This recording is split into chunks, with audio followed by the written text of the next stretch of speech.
started with tonight's, sir. Getting some, yes, sir. We'll get started with tonight's meeting. Thank you all for attending. May we have a roll call? Roll call. Bedden. Brooks. Present. Hart. Commissioner Hart. Haynes. Present. Hodge. Commissioner Hodge. LaTour. Here. McDonald. Commissioner McDonald. Thomas. I'm here. Vickers. Commissioner Vickers. And Vogel. Here, and can you ask if Commissioner Hodge is present again, please? Commissioner Hodge, are you present? Did not get a response. We have 1, 2, 3, 4, 5, 6. Can we add Commissioner Hart to the roll call again as well, please? Commissioner Hart, roll call vote for Commissioner Hart. Oh, sorry. Here. All right. We have a quorum. Thank you. May we have a motion to approve last meeting's minutes, please? Move that we approve the minutes from the last commission meeting. May we have a roll call vote, please? Bedden. Yes. Brooks. Yes. Hart. Yes. Haynes. Yes. Hodge. LaTour. Yes. McDonald. Thomas. Yes. Vickers. Commissioner Vickers. And Vogel. Yes, and there was a request to ask for Commissioner Hodge's vote again. Commissioner Hodge, this is for the approval of last month's minutes. Commissioner Hodge.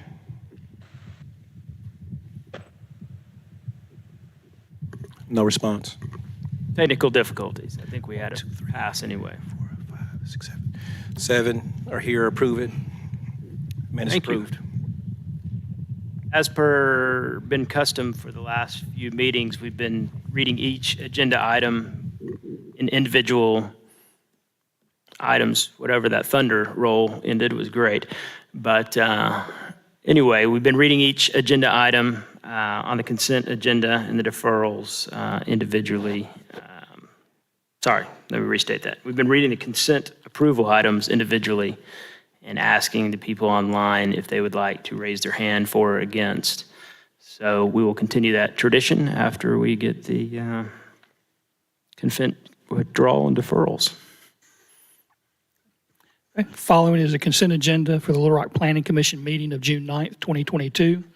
You have one item on consent withdrawal, item D, file number Z9680.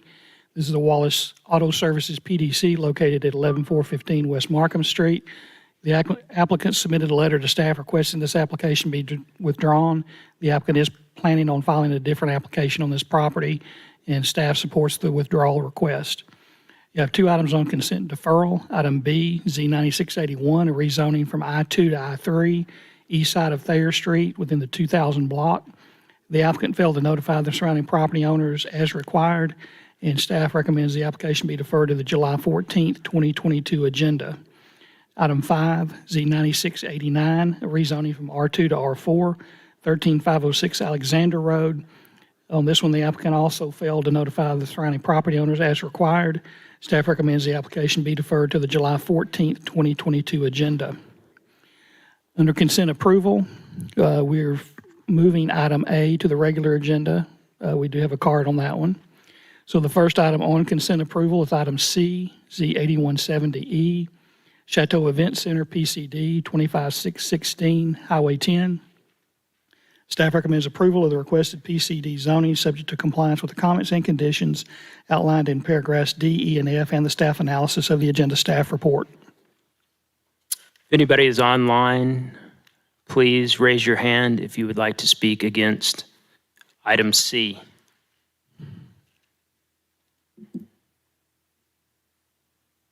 If you're on the phone, you dial *3 to raise your hand. If you're online, you need to raise your hand now if you are against item C.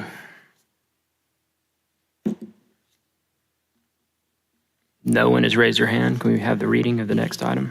Next item on consent approval, item number 1, Z3765A, New Beginnings Childcare Conditional Use Permit, 4820 West 65th Street.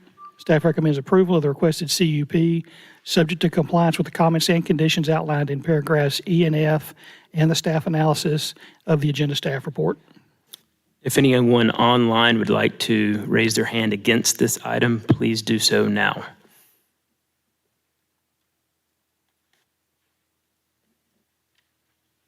If you're on the phone, please dial *3. If you'd like to raise your hand against this item, please do so now. Item 1.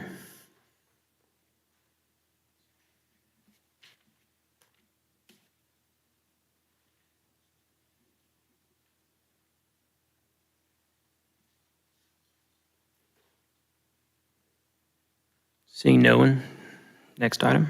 Item number 2, Z5298A, Airport Hotel and Travel Plaza, conditional use permit, 4600 East Roosevelt Road. Staff recommends approval of the requested CUP, subject to compliance with the comments and conditions outlined in paragraphs D, E, and F, and the staff analysis of the agenda staff report.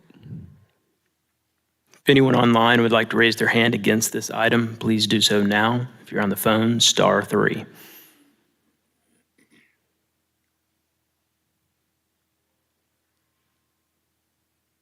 If anyone online would like to raise their hand against item 2, please raise their hand now.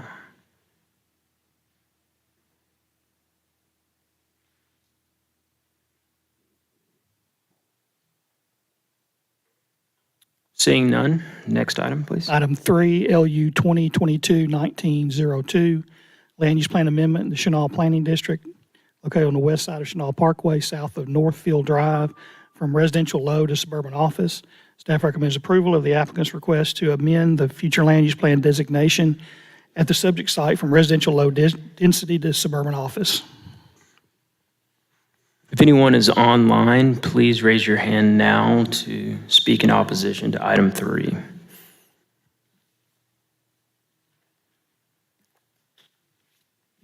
If you're on the phone, please dial *3.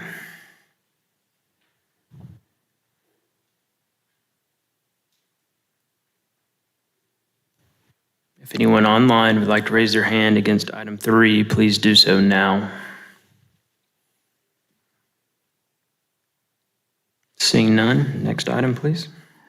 Item 3.1, Z9211A, a rezoning from PDR to O1, west side of Chenal Parkway, a third of a mile south of Highway 10.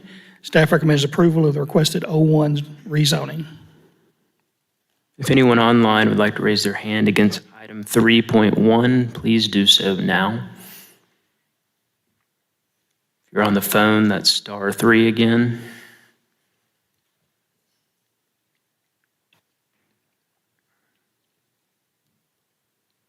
If you're online and would like to raise your hand in opposition to item 3.1, please do so now. Seeing none, next item, please. Item number 4, Z9671, a rezoning from R2 to C3 and OS, 7615 Stagecoach Road. Staff recommends approval of the requested C3 OS rezoning. If anybody online would like to raise their hand in opposition to item 4, please do so now. If you're on the phone, again, that is *3.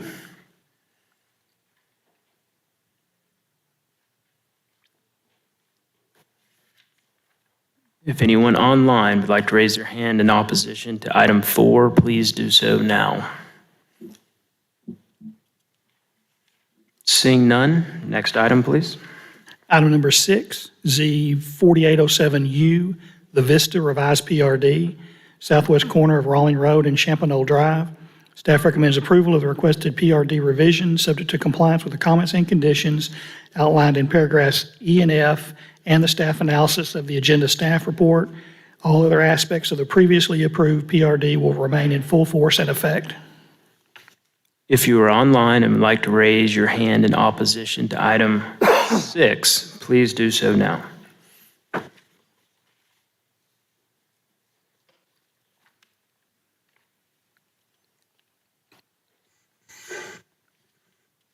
If you're on the phone, that's star 3.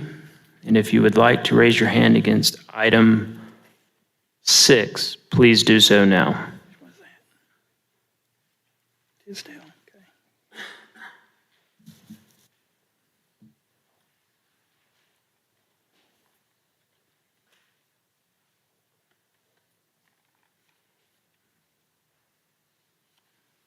Seeing none, we'll have the next reading. Item number 7, Z5224L, National Property Holdings, LLC, revised PCD, 18406 Cantrell Road. Staff recommends approval of the requested PCD revision, subject to compliance with the comments and conditions outlined in paragraphs D, E, and F, and the staff analysis of the agenda staff report. If anyone is online and would like to raise their hand in opposition to item 7, please do so now.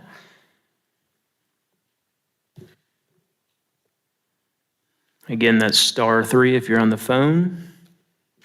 If you would like to raise your hand in opposition to item 7, please do so now. Seeing none, we'll have the next item. Item number 8, Z5887D, Little Rock Soccer Complex, PDC, east side of Embassy Suites Drive, south of Chenal Parkway. Staff recommends approval of the requested PDC zoning, subject to compliance with the comments and conditions outlined in paragraphs D, E, and F, and the staff analysis of the agenda staff report. If anyone online would like to raise their hand in opposition to item 8, please do so now.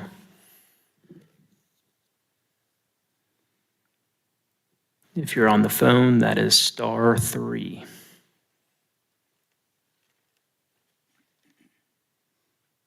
If anyone online would like to raise their hand in opposition to item 8, please do so now.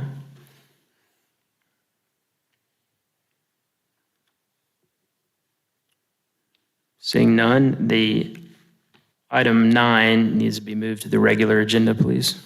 Okay. The next item will be item 10, Z9653A, MEO LLC PRD, 228 Vernon Avenue. Staff recommends approval of the requested PRD rezoning, subject to compliance with the comments and conditions outlined in paragraph E and the staff analysis of the agenda staff report. If anyone online would like to raise their hand against item 10, please do so now. Again, that is star 3 if you're on the phone. If you would like to raise your hand in opposition to item 10, please raise your hand now.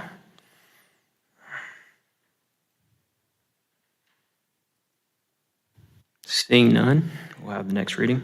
Item number 11, Z9691, National Property Holdings LLC, Self-Storage PDC, 14508 Canis Road. Staff recommends approval of the requested PDC zoning, subject to compliance with the comments and conditions outlined in paragraphs D, E, and F, and the staff analysis of the agenda staff report, including the conditions regarding annexation and sewer connections as offered by the applicant.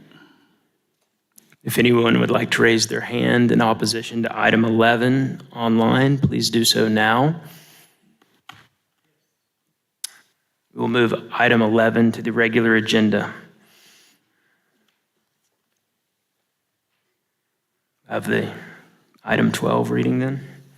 Item 12, LU 2022-1101, Shackleford Bowman Road Land Use Analysis. Shackleford Road to Bowman Road, north of 36th Street, 10 areas of map plan changes.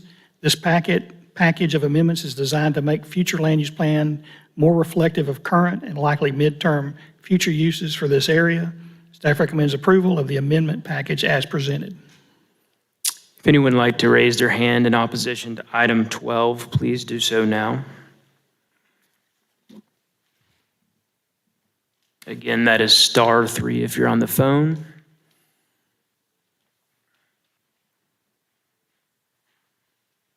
If anyone online would like to raise their hand in opposition to item 12, please do so now. Seeing none, we'll have the next reading. That concludes the consent agenda.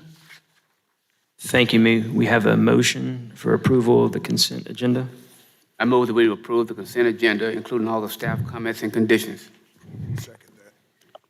May we have a roll call vote, please? Bett, Yes. Brooks, Yes. Hart, Yes. Haynes,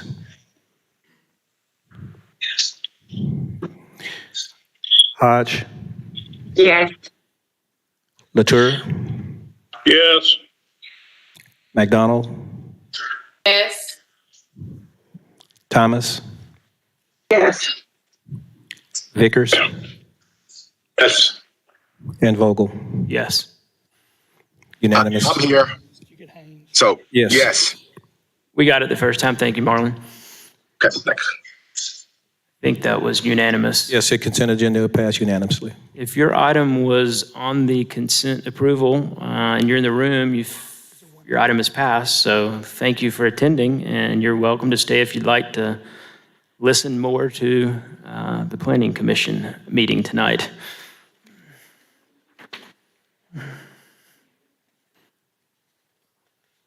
I thought we had more short-term rental people in the audience. Thank you all for attending. I think with that said, we'll start with item A on the regular agenda and then move to item 9 and then our 13th item last. Okay. 11. Correct, I didn't have a green card, so 9, 11, then A, 9, 11, 13. First item on the agenda is item A, file number G23484. This is the West 19th Street right-of-way abandonment located immediately east of Leander Street. The applicant requests to abandon a portion of the 27-foot wide West 19th Street right-of-way located between Lot 12, Block 8, and Lot 7, Block 5, Blankenship Addition. This is immediately north of 1901 Leander Street. The applicant is requesting abandonment of approximately 140 linear feet of the right-of-way running east from Leander. The right-of-way area proposed for abandonment is currently undeveloped. A garage, a driveway, and a fence for the property at 1901 Leander Street is located in the right-of-way area. The improvements in the right-of-way were placed there by previous owners and have been there for over 18 years. A letter from an abstract company makes the following comment with respect to reversionary clauses for the right-of-way requested to be abandoned, and that is that this plat does not contain a reversionary rights clause, and a search of the records did not disclose any reversionary rights after the filing of the plat. None of the public utility companies object to the abandonment request. Additionally, none of the public utility companies request any portion of the right-of-way to be retained as an easement. There are no master street plan issues as the abandonment is not classified as a collector street or higher. Abandoning this right-of-way will have no adverse impact on the public welfare and safety.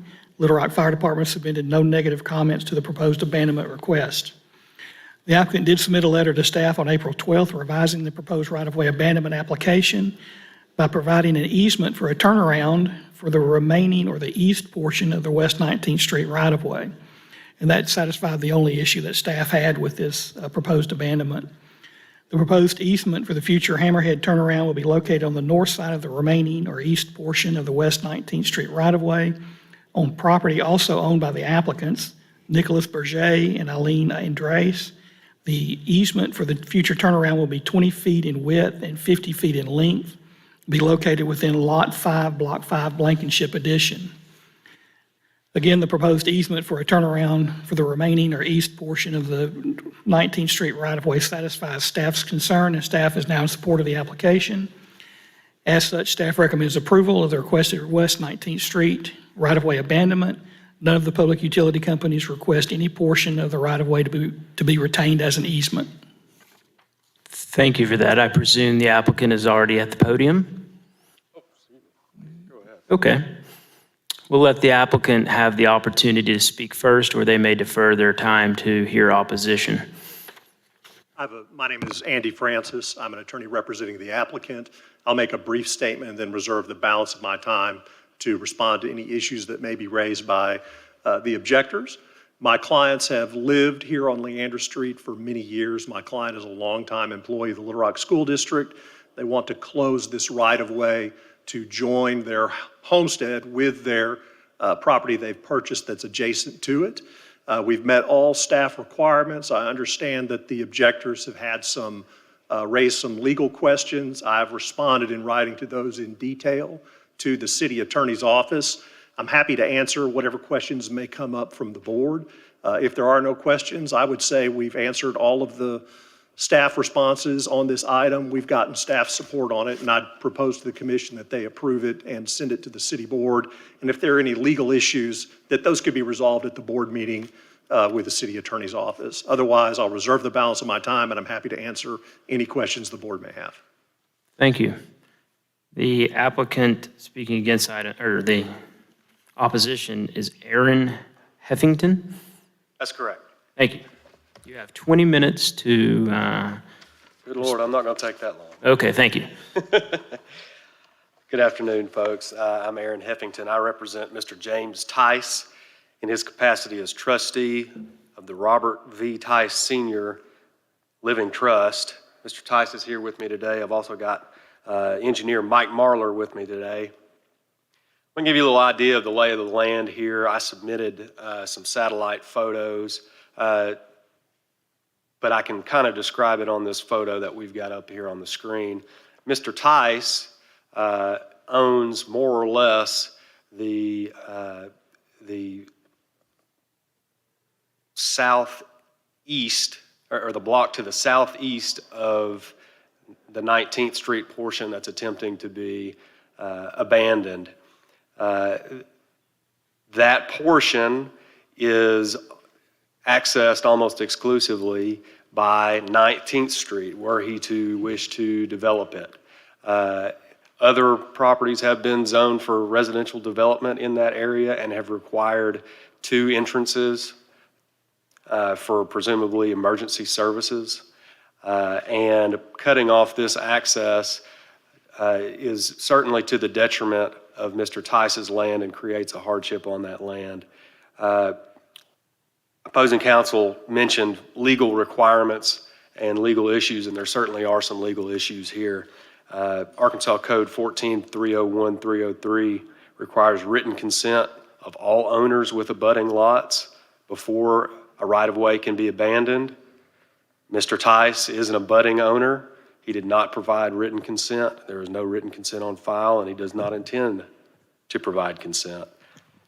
I expect that council will come up here and say that the portion of 19th Street that is being abandoned is not technically abutting Mr. Tice's land. It's actually only about half of 19th Street. There's actually a second platted street to the east that runs parallel to Leander called Caruth Street. Caruth Street is currently got power lines on it. And so would be difficult, if not impossible, for Mr. Tice to develop if he had to. Also, the Arkansas Supreme Court has addressed the issue squarely in a very, very similar case and ruled in Roberts v. Pace, which I've cited in my written submissions, that closing a portion of an alley, if it renders the alley more or less, or excuse me, alley or street, if it renders the use of that alley or street useless to the property owners that it is designed to serve, those property owners, while they may not technically touch the portion to be abandoned, the effect of the abandonment of the portion results in essentially a practical abandonment of the entire right-of-way. And therefore, even those abutting landowners are required to provide written consent. I'll I'll note that this plat has been filed of record for over 100 years. Petitioners were or should have been well aware of the structure that encroached on the easement before buying. Now the petitioners are trying to make their problem everybody else's. They're trying to, the result of this would be a hardship to the Tice land. It would also require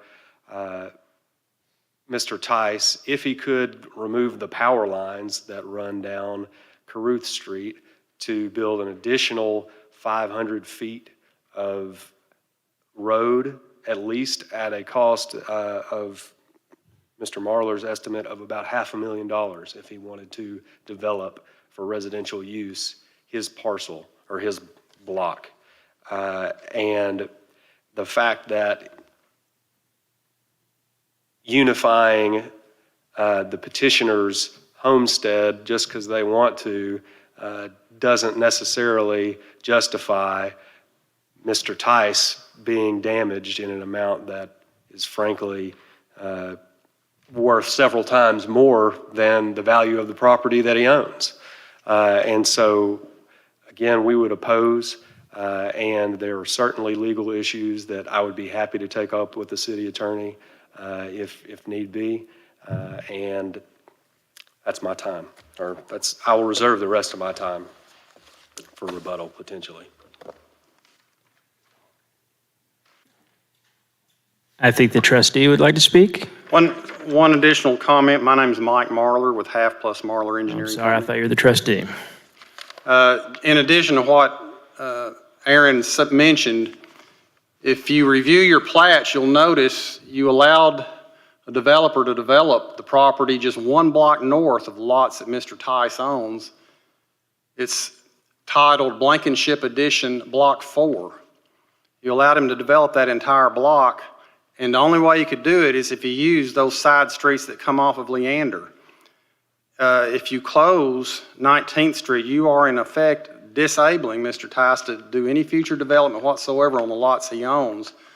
The same courtesy that you allowed this developer just one block north to do. So by closing off this street, as Aaron mentioned, you do definitely create a hardship and prevent access for Mr. Tice to his property.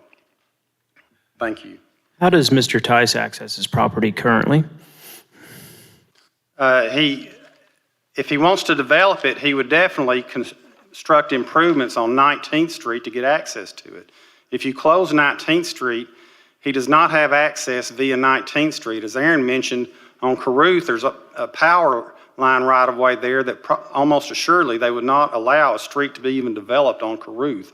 You basically are disabling him from having access. Now, their attorney will say you might provide access down on 20th Street to the south, but Mr. Tice owns numerous lots on that particular block. The only way he could get access to all of his lots would be to construct an additional 500 or more feet of street that would not connect to anything, and it would be a dead-end street, which is in opposition to your current standards and your current city code and planning requirements.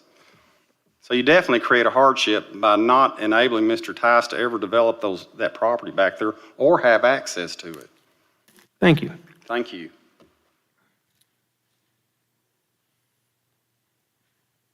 Thank you, members of the Planning Commission. I would say that I don't think it's a technicality that the portion of 19th Street being abandoned does not touch Mr. Tice's property. After the abandonment, Mr. Tice's property will be surrounded on all four sides by publicly dedicated rights of way that lead back to Leander Street. They may not like the route or the length that they take, but that is not a requirement of the abandonment. You did hear them say hardship several times. If there's a requirement that they believe the closure of 19th Street will not allow them to comply with for the development of their property, it sounds like that's an issue that needs to be addressed with the Board of Adjustment. As far as the utilities in the right-of-way, I'd point everyone to Chapter 2, Article 9 of the Little Rock City Code, providing for utility relocation in the right-of-way. That's part of the Entergy franchise agreement. I think any utility relocation needs can be addressed through that ordinance. All of these things, these are technical legal arguments that I think need to be brought up at the either in court or at the city board. I'd respectfully request that the commission approve this item as recommended by staff and send it on to the city board for further consideration. I'm happy to answer any questions. Do any commissioners have any questions at this time for the applicant's representative? Hello, this is Commissioner Thomas. Yes, Commissioner Thomas. I have a question, and maybe for staff. I believe the engineer referred to, or maybe it was the attorney that's in opposition, that there's an ordinance or something that requires any abutting property to be in agreement with any kind of development or something, if I'm quoting that correctly. Can you speak to that? Would you like the staff attorney or the director to speak to that? Yeah, either entity that can respond. Director Collins, would you like to tackle this one? Yes, where that comes from is that every abutting property owner, if there was a dedicated right-of-way per plat or access easement through us, essentially any type of abandonment, if that right-of-way has been used, then any adjacent property does have a right to continue the use of that right-of-way. Because at one time it was dedicated to the public and is to be used as for public use. And so whenever we go out for an abandonment of a right-of-way or an alley or even an easement, it mandates that we have a public hearing process. And then we look for, as Mr. Moore had explained, reversionary clauses of what happens if the city does abandon their rights to the right-of-way. And then we also look at what the adjacent property owners are and what they how any other tract of land may get access. Is that the only way of access? And so the signing of a petition for the adjacent property is the requirement that's been in place, for decades upon decades, because that ensures notification of the adjacent property owners and that they understand that the right-of-way is going to be abandoned and then it be split based upon the original dedication of that right-of-way. So that is why that requirement is in there, so that if somebody wasn't notified and there was an adjacent property owner and it was abandoned, and then decades later somebody comes up and has heir apparents that essentially wants that right-of-way opened up, there is law all the way to the Supreme Court that says that if it was used as a public right-of-way at some point on a continual basis, then there is some access rights to that property owner if that is the only access that they have and it has been utilized. And I can't speak for every intricate detail because, again, I'm not the city attorney. That is a opinion that the city attorney would have to render. At the board level, they are the entity that has to abandon that any right-of-way. We are a recommendation body at this time. Thank you. Okay, thank you. Do any other commissioners have any questions at this time? Mr. Chair, if I may, this is Sherry Latimer from the City Attorney's Office. Sir, you had indicated that you sent documentation regarding your legal arguments to the City Attorney's Office. Can you tell me who you sent those to? I sent those to Tom Carpenter, and I talked to Tom earlier this week. I appreciate that. Thank you. I am filling in for Sean Overton today, and I was unaware of any communications regarding this particular item on the agenda.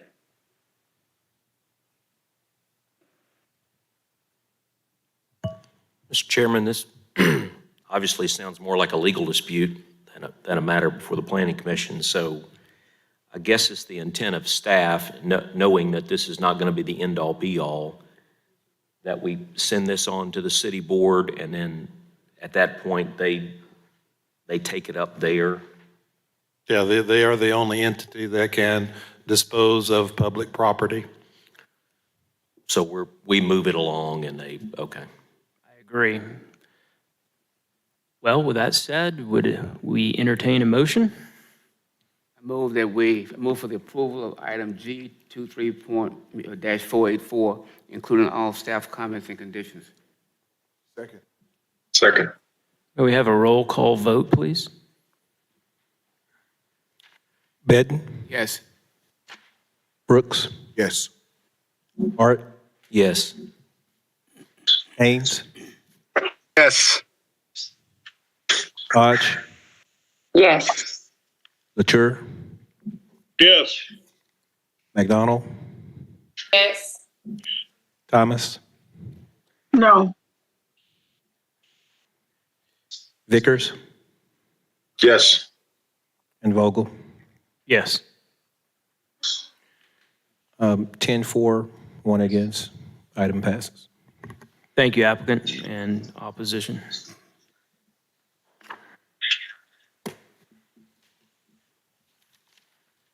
Looks like item 9 would be our next item. We have 1 card against. Item number 9, file number Z7069C. This is the Tisdale Properties Self-Storage PDC located at 8500 West Markham Street.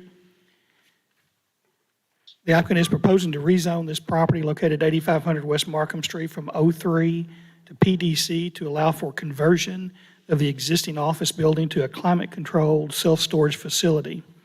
The applicant is proposing no exterior changes to the building at this time. The site contains a 3-story office building with paved parking along all sides of the building. And access drives from West Markham Street and North Rodney Parham Road serve the property. R2 zone property containing single-family residences located to the west. A PDO zone property is located immediately to the north with single-family residences located further north. Properties east of the site contain a mixture of office and commercial zoning. And south of the site, there are C3 zone properties and uses.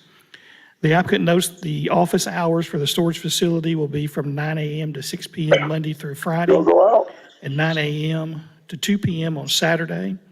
Storage access hours will operate from 6 a.m. to 10 p.m. 7 days a week. The applicant notes that there will be an on-site live-in manager located in a portion of the building which will be converted to an apartment. The applicant notes the interior of the building will receive structural modifications to increase floor loads, improve and update the elevators, and install self-storage units with roll-up doors. Access to the facility will be through existing doors under the existing canopy. The applicant proposes a second entry to the residential, or to the, a second entrance which will access the residential unit near the primary building access point. The applicant notes the intent is to service the self-storage needs of residents and commercial customers within 2 to 3 miles of the property. Staff is supportive of the requested PDC rezoning to allow conversion of the existing office building to a climate-controlled self-storage facility. Staff believes the request is reasonable. Commercial zoning and uses exist within the general area at the intersection of West Markham Street and Rodney Parham Road, which is a minor arterial intersection. The proposed PDC zoning will represent a continuation of the zoning pattern in this area. With maintenance of the screening along the west property line, the proposed use should have no adverse impact on the residential properties to the west. To staff's knowledge, there are no outstanding issues associated with this requested rezoning, and staff does recommend approval of the requested PDC rezoning subject to compliance with the comments and conditions outlined in paragraph F and the staff analysis of the agenda staff report. Thank you. I presume the applicant's at the podium? Yes, hi. Hi, would you like to speak or reserve to hear the opposition first? Let me just summarize, probably reiterate what Monty just said, but sometimes I get confused the way they report these things, so I'll just be brief. This building you're probably all aware of. It's a 3-story office building near the corner of Rodney Parham and Markham. It was built probably in the 70s. There's about 11,000 feet of floor or so. What the applicant is requesting is to rezone the property for an adaptive reuse from an office building, general office building, to an interior enclosed heated and cooled storage facility. The existing building will not be changed except for the interior structure. The existing signage will be refaced for signage for the property. The only other structural adjustments will be interior, particularly for floor loads and for elevator service. The property will include a full-time on-site resident manager, which we anticipate will be constructed within the area that was once occupied by the bank. The property will be fenced so that the existing parking lot, which will have no change, will have restricted access. There'll be gated access into the parking area. There are presently 2 curb cuts onto Markham. The easternmost curb cut will remain open, and that will continue through to Rodney Parham without any problem or any gate. The westernmost curb cut on Markham will be gated and closed off for emergency access only. There may be a requirement by the fire department for us to raise the ceiling on the drive-through canopy. We're still waiting for engineering and the fire department to give us that information. If that occurs, that's existing canopy will just be raised a little bit to provide proper fire access if that's required. We see this as an excellent reuse of an existing property and would appreciate a good vote. And I'll reserve my time to respond to any other questions. Thank you. There are 2 people in opposition, 1 in person. Stephen Leake. Is Stephen Leake here? Thank you. Remember, you have 20 minutes, and there is somebody online who would also like to speak. Thank you. Yeah, Stephen Leake, and myself and my family own the shopping center across the street from this office building now. We're, of course, concerned about the effect on our neighborhood there and the really just the appearance of the exterior of the building. I've listed about 5 things that seem to occur to me, and I apologize. I have not really looked at the proposal yet. I used to be on the Planning Commission, actually, and I'm finding out that you get a letter on, I think I got it Monday a week ago, and so I had, 10 days to take a look and get down here to talk. That's probably not fast enough, because I didn't know about it before last Monday. But the office building has a large parking lot, and we're just concerned about the use of that for whatever they turn it into. It could be boats and RVs, and as those are used, U-Haul trailers and all kinds of things that come to mind would be very not a good use, in our opinion, for the people using our shopping center. Secondly, the fence, I understand it's supposed to be a decorative fence, but you know, just the fact of a fence being there, standing across from our shopping center, particularly if it's a high one with, you know, coils on top or whatever, however it's going to be configured, just again drops the neighborhood, makes the neighborhood more negative. The idea of keeping the pass-through from Markham to Rodney Parham also concerns me. That could add traffic to the area. It could add people that are over there. You know, I'm just going to say drug traffic or people using that parking lot for, or that alley or however that's going to be configured for kind of a hideaway back in that driveway. We see some problems there with use of that. The other is the property is, or another is the property has gotten old over the last, well, it's 50 years old. Large trees have grown up, just cover the area, really adding more possibility for nefarious type activities. And the other really, all these things point to is just the fact that a storage unit is there puts a lot more people in the street right there beside us, or viewing our shopping center and our tenants in their shops, and available to do something over there to get into those retail shops and other space that we have. So I think it raises a security issue for us. Do we have to put up a fence to show the security over there? So my request today really is, I need to study what they're going to do, what the proposal is more. I need a little more time. I started out saying that I really haven't had enough time to look at this. So I would ask the commission to defer this for at least 30 days for me to look at it and discuss it with the developer more. Thank you. Thank you. And how much time will the person online receive?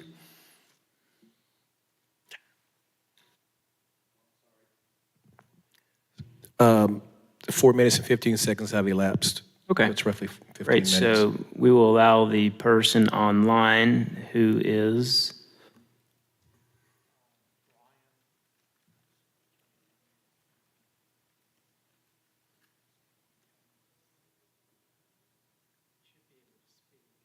Brian, in opposition to item 9 online. Brian Newcombe. I'm actually here for 11. Storage plays confusion. So, all right. I think the applicant will have the opportunity to rebut the opposition.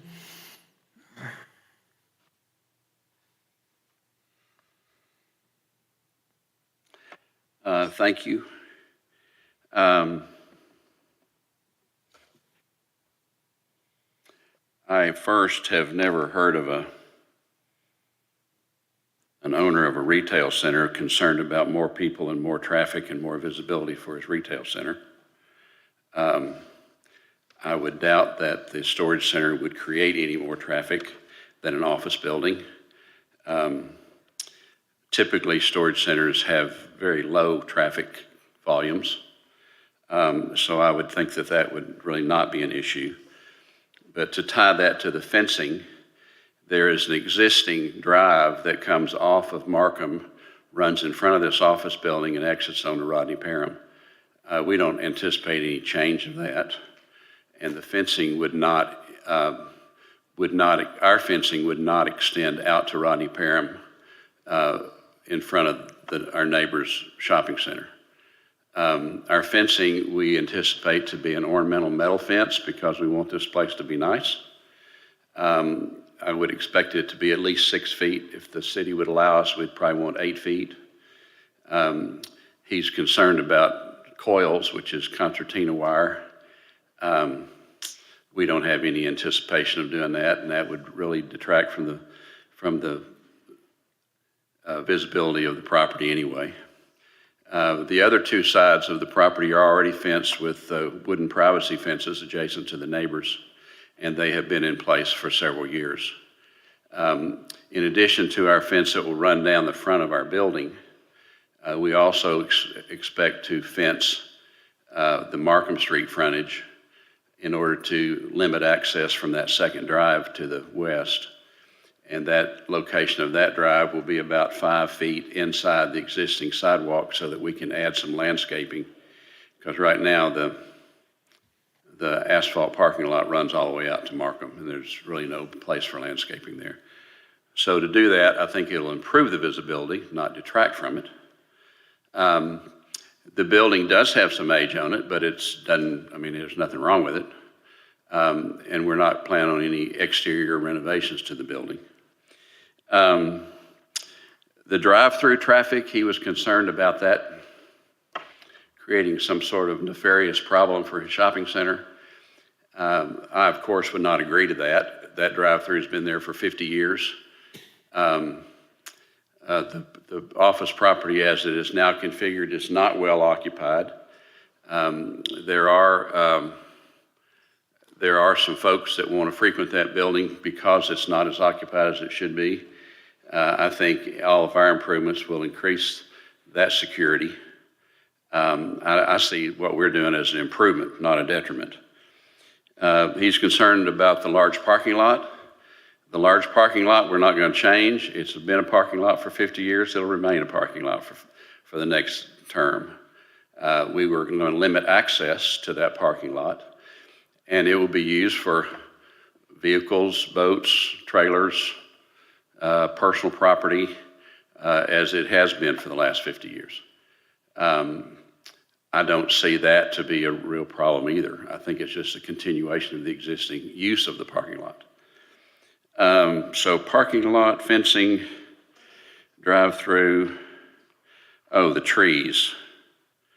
I'm also surprised that a neighbor would be concerned that we have mature trees on site. Most people are wanting us to put in more trees, and he's concerned that the trees are too big. We'll be working with the city staff on a landscaping plan. There are mature trees there. We anticipate the city will give us a great amount of assistance in deciding what has to happen for the landscaping. But I would expect that the city is going to require us to maintain as many of the trees that are existing as possible, which we will do. Those trees are hardwoods. Their coverage is high. There's no sight distance issues, and they've been there for 50 years. So I don't see that exacerbating any problem in the area. As for his concern that he may need to fence his shopping center, my opinion, for whatever it's worth, is a fenced shopping center is probably not going to be helpful for the shopping center. That shopping center is well established. It's been there a long time. It's got a branch bank on the corner that they spent a lot of money on. And I think any problems that are within the area, our development will improve, and it will not make it any worse. I'd appreciate a good vote. I think this is an excellent adaptive reuse of an old property without changing the structure or the visibility or the aesthetics of the property as it stands now. And it'll enhance security, reduce traffic, and it'll be a good asset to the community. I appreciate any questions if you have any. Yes, I was going to ask if any commissioners had any questions for the applicant.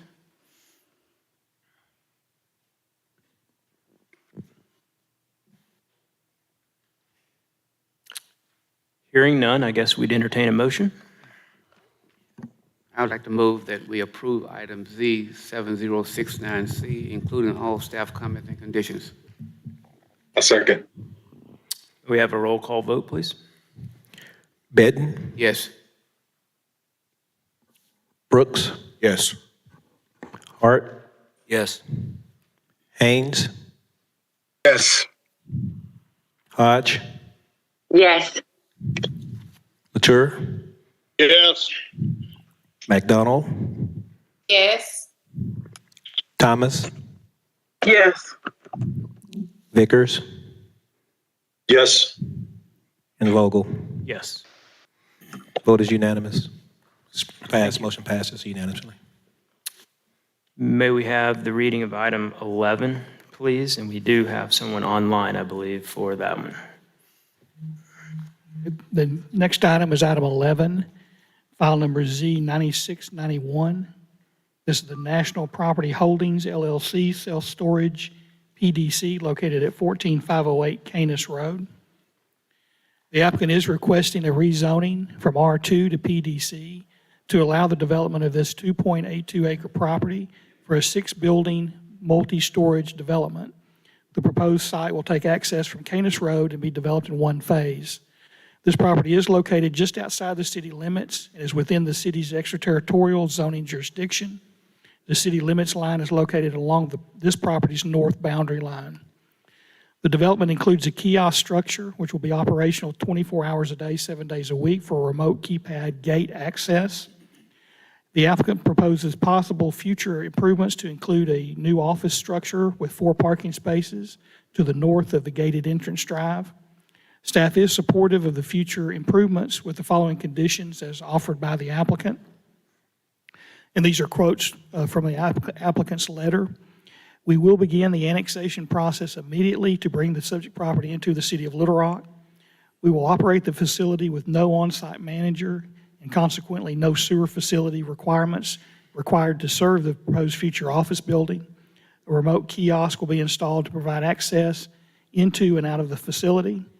The future proposed office building will not be constructed, if it ever is in the future, until the property is annexed into the city of Little Rock and we can properly connect to the sewer for the office building into the existing Little Rock water reclamation manhole number 57, as they did identify on the site plan.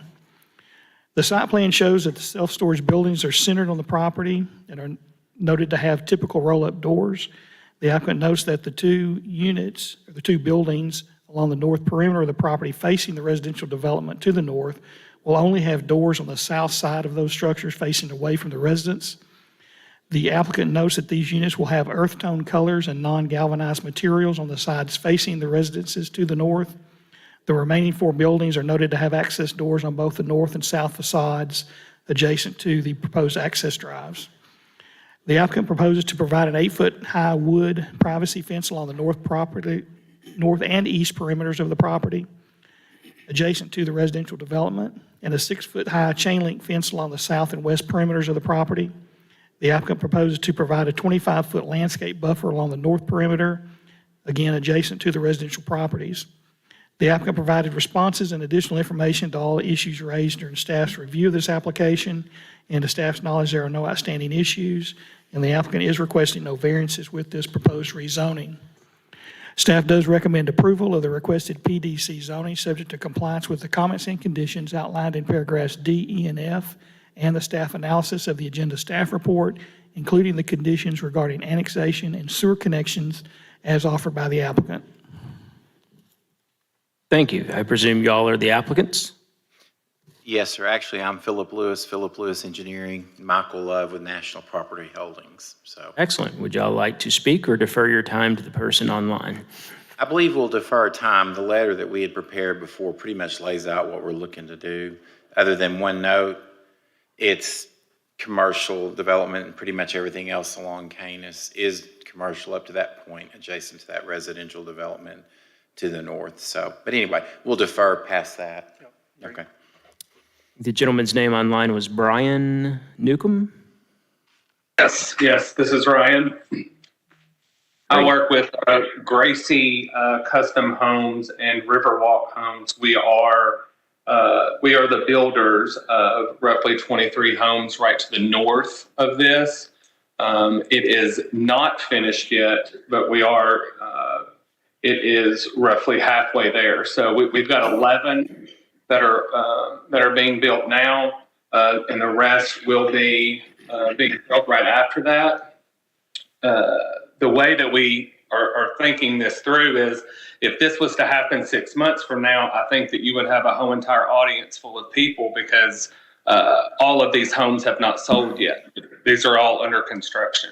We're talking about a $9 million project here of single family homes, and what they are talking about is zoned residential. And again, we just received our letter late last week, so we really have not had time to even look at it. We just got this plan yesterday, as a matter of fact. So we've had roughly 24 hours to look at it. We do notice that they do have a landscape buffer in between the facilities. However, we don't know what that looks like. I don't know what that is. But we are looking at 20 residential homes this site being backed up to. So these people will see all of this right off of their patio. This will also eliminate all of the tree canopy and green space there on this property that is currently there. We have heard nothing about the operational hours as of now. And we are also concerned about the curve there in Canis. There's traffic issues with where we're at currently with people pulling in and out we are concerned a little bit about the traffic right there. Again, this property is zoned residential, not commercial, not it is strictly residential, and that's the way we feel like it should stay. Thank you. Anything else you'd like to add? No. Okay, we'll give the applicant their chance to speak again.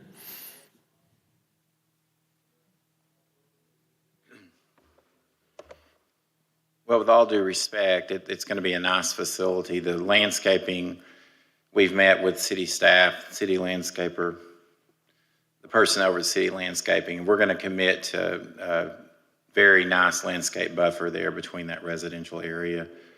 We hope we'll end up with some clients out of that residential area.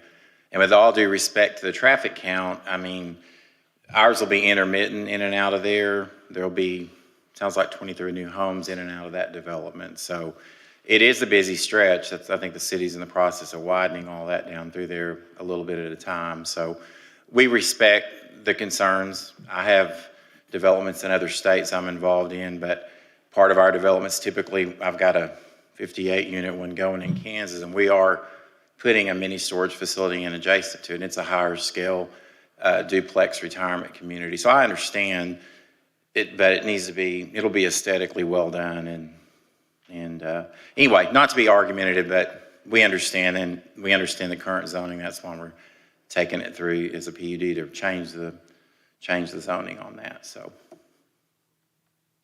And I would just add that, you know, we feel like Canis is a lot of there's residential right there, but there's a lot of that's commercial that's going. I think the property right adjacent to us is going to be a pool, Diamond Pools is going next to this property as well. And that fence that's going to go on the property line, we're open to discussing this with this gentleman if he's developing the property, but, you know, doing some type of fence that hides it if he wants to. And obviously the space that's going to be landscaping, we'll be planting trees and things down through there that'll make it aesthetic to the development. But when he mentioned the canopy, somebody's going to buy this at some point and either develop it into residential or hopefully us into commercial. So that canopy will be coming down at some point anyway, unfortunately. I think we'll reserve our time at this point. Do any commissioners have any questions for the applicants? I have one. How far is your development from the neighboring development? By how many feet? It's the property immediately adjacent to it to the south. That's the requirement for the 25-foot buffer. Yes, sir. Mr. Moore? Yeah, just a quick point of reference related to that north area. The applicants are proposing a 25-foot landscape buffer along their north property line. The ordinance would typically require a land use buffer between 10 and 11 feet. So the applicants are proposing a lot larger buffer. I think it's also worth mentioning, I think the applicant brought it up, that we did address some zoning changes just to the south and east of that property recently. So I think it's now a C3, is that correct, Walter? So can you point to where that C3 might be on the map? So just for a point of reference, this commission's already allowed a C3 zoning right there. And this week, a subcommittee discussed this actual triangle. Anyway, thank you, applicant. If there's any other questions from commissioners. I've got a question, Mr. Chairman. Yes, sir. Actually, I have two and they're simple. One, are they going to be required to add part of a lane on Canis like everybody else does? Are they going to have to improve Canis? Is that correct? Yes, all developments have to do the boundary street improvements unless they are requesting a waiver. No waivers or reduction in the boundary street has been requested. My second question, more of a comment, and the applicant addressed it, but I'm not sure I got the answer.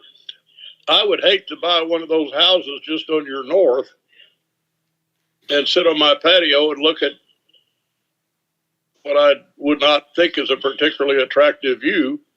You're talking about a fence, or is there some way you're going to shield it? Well, so the fence could be a wrought iron decremental fence on that one, the property line, and then the landscape buffer, they could see that. Of course, obviously behind that will be the building, which won't have doors, but we're open to that. Or we could do a fence where they couldn't see through there as well. But, if whoever developed that, even if it was residential, and they put privacy fences all the way down through there, they couldn't see into this property anyway. I think we proposed a solid wood privacy fence was part of one of the comments along that north line. That is what the applicant's committed to, is a solid wood privacy fence? That's correct, 8 feet in height. Yes. Thank you. Yes, Thank sir. you. Any other questions by any other commissioners? Any other questions by any other commissioners? I have a question. To the applicant, have you all sat and talked with any of the residents? What other feedback have you been getting from the residents that's going to be close to this structure? To our knowledge, this is the first opposition we've heard today. The letters were sent out in time, and I don't believe any other were received back to the folks within the 200-foot boundary around the property. I doubt we would hear from any others because they're all commercial. Gonna have to talk to Diamond Pools. They're one of my clients that's building their office next door. I hadn't heard about that project, but anyway.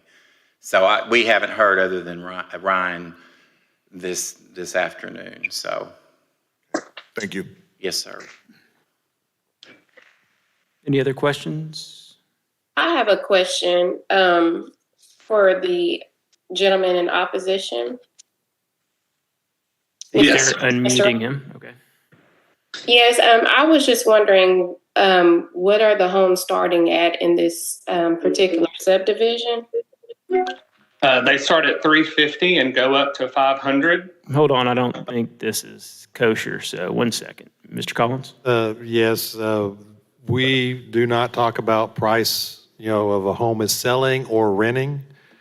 For the development, a property owner can try to sell a home for whatever they want to sell it for, or rent a home for whatever they want to rent it for.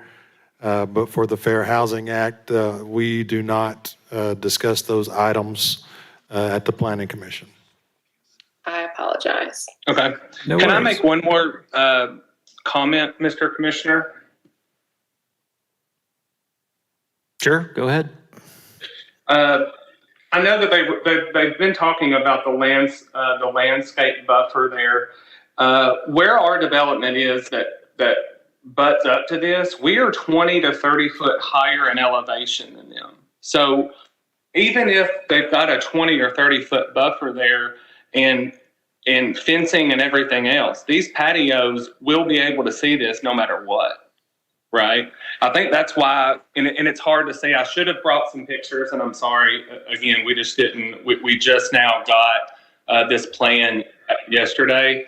But I think if you were sitting there where that home is, where these homes are going to be, and you could see where this facility is going to be, it would be a no-brainer. And it's hard to put into words what that's going to look like, just because of the grade difference there. Thank you for that comment. And would the applicant like to comment as well?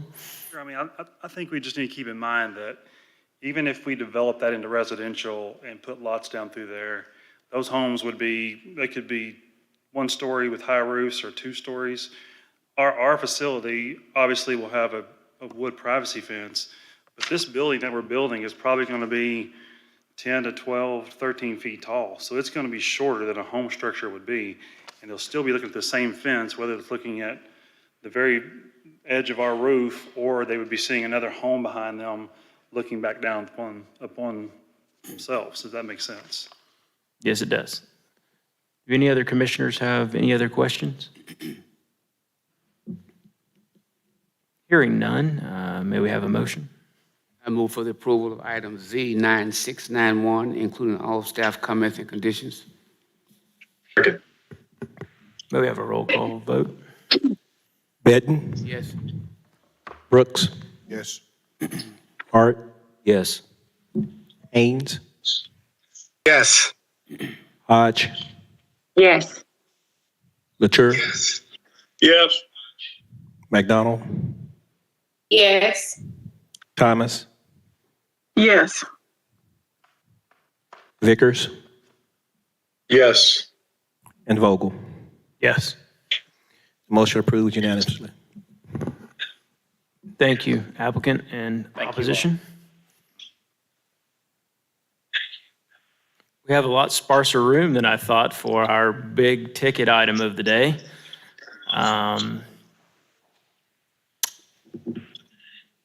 Can we have a reading of item 13?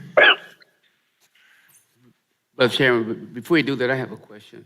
Yes, sir. We had two people today that oppose it, that said they got their letters in such a short period of time. I know there's a period of time that letters have to go out. Are we having postal type problems? I'm trying to find out. I can understand the opposition if they got the letter yesterday or last week. There's a state mandate, and I think the city of Little Rock exceeds the state mandate in requiring notices, but I think staff can speak to that. I can speak for that, Chair. State law requires that a notification of any of the rezoning items before the Planning Commission be posted in a paper of prominent circulation in the jurisdiction 15 days prior to the meeting. That is the state requirement.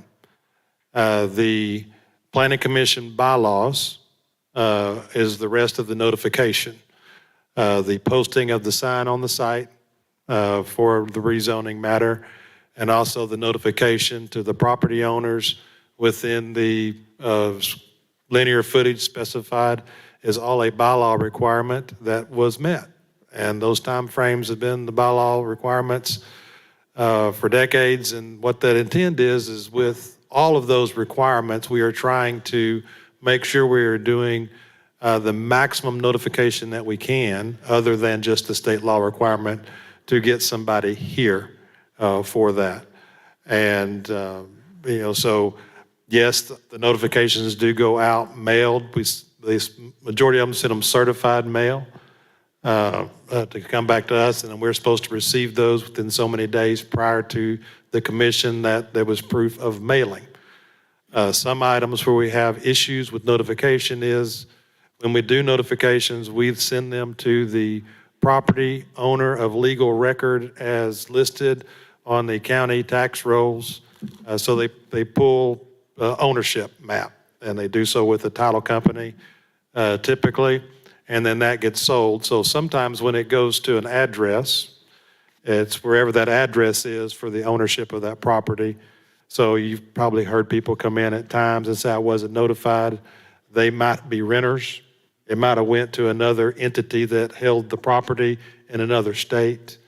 For what he spoke about, it would have went to the subdivision owners that was developing the property. And we'd have to go look at when they actually signed for it, but it sounds like they did get it a little bit prior to the meeting, and then they opened up and saw what was happening essentially 24 hours prior to the meeting. But that's what this meeting is for. That's for them to come in and ask the questions and try to understand what the development is happening. And it is, at that time, up to the commission's discretion. If they feel that it's been properly notified, people's been heard, or then proceed. If the commission feels like more discussions need to happen, that is at the discretion of the commission. Thank you. Thank you. So we have a discussion about the zoning ordinance amendment to short-term rentals. I presume the rest of the folks in the room are here for that discussion.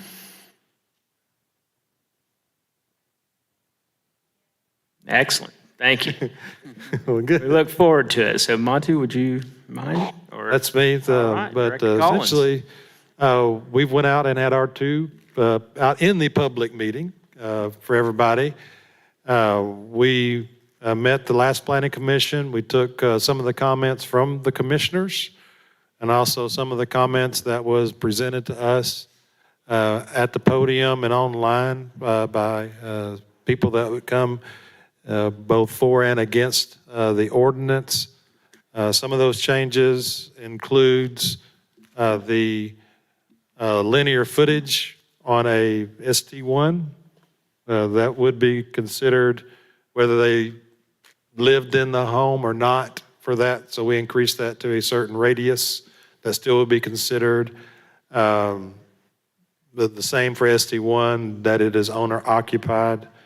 And so with that, like I was telling the chair earlier, we want to make sure everybody here and online voices their opinion and speaks. And then this is also for the commissioners again, now that you've seen the ordinance for over 30 days now, and we afforded all the emails that we've received for or against the ordinance for that. And so we just let anybody that wants to speak, and the commissioners, and we'll try to address any concerns and follow up from there.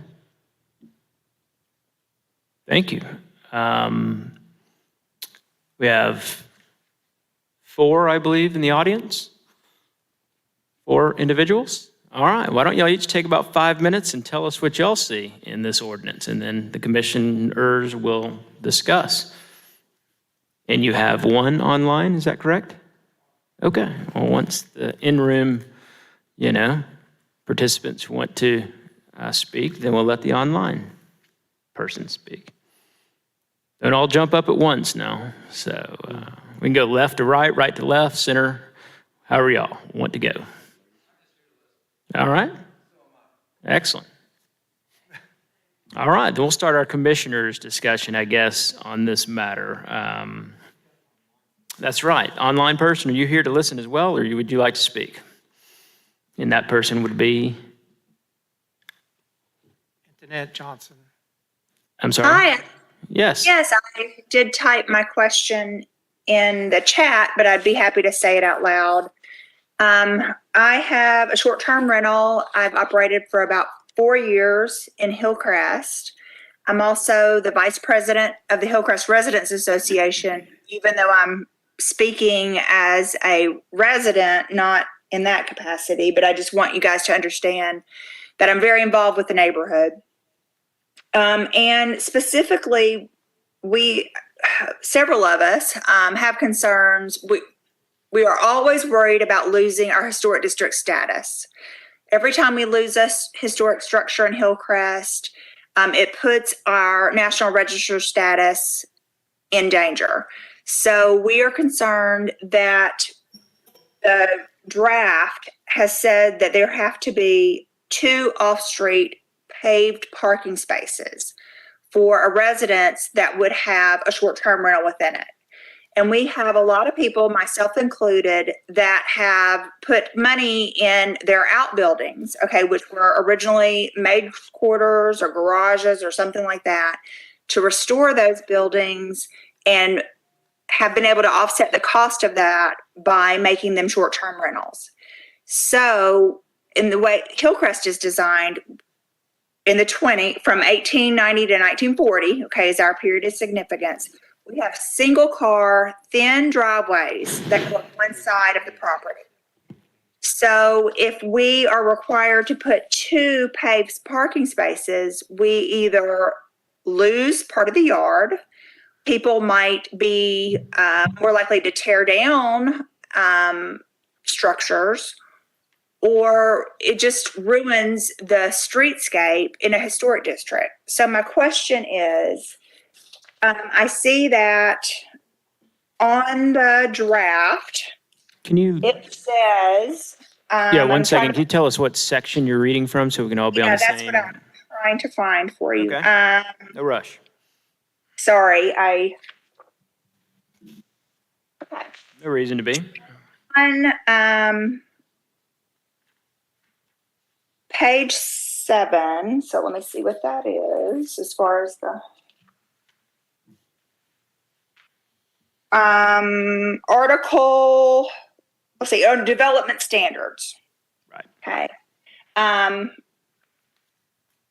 and it's on Development Standards B, number 5, where it starts off-street parking for STRs. Is everybody following me there? All right, in the second paragraph, it says, if the STR is proposed within a design overlay district, which Hillcrest has, okay, any alternate parking requirements as provided in Little Rock, Arkansas, Rev Code, Chapter 36, Zoning, Article 5, okay, district regulations shall be applicable. But when you look, okay, so of course I pulled that in the Hillcrest DOD, and it says, well, first of all, I want to clarify, because there are different categories for residential uses. I know we're not a hotel or a motel, right? If we have an outbuilding or someone is a STR1, you wouldn't be considered a hotel or motel. Can I get clarification on that first? Well, it'll be a business. Okay, so it falls under under Section 36-502, under the Hillcrest Design Overlay District. It would fall under either rooming houses, dormitories, fraternities and sororities, or boarding houses. And it says, and similar uses and establishments.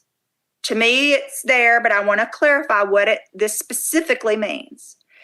And then the other options are hotels and motels, mobile home park, orphanage. I mean, I know it's not those. So it's got to be one of those two. So it's got to be hotel or motel, or it's got to be rooming house, dormitory, boarding houses, or similar use. So that really changes the parking. So what I'm trying to get at is because we have a single driveway that is wide enough for one car, that is the standard in a historic district. We need to be able to use the off-street parking.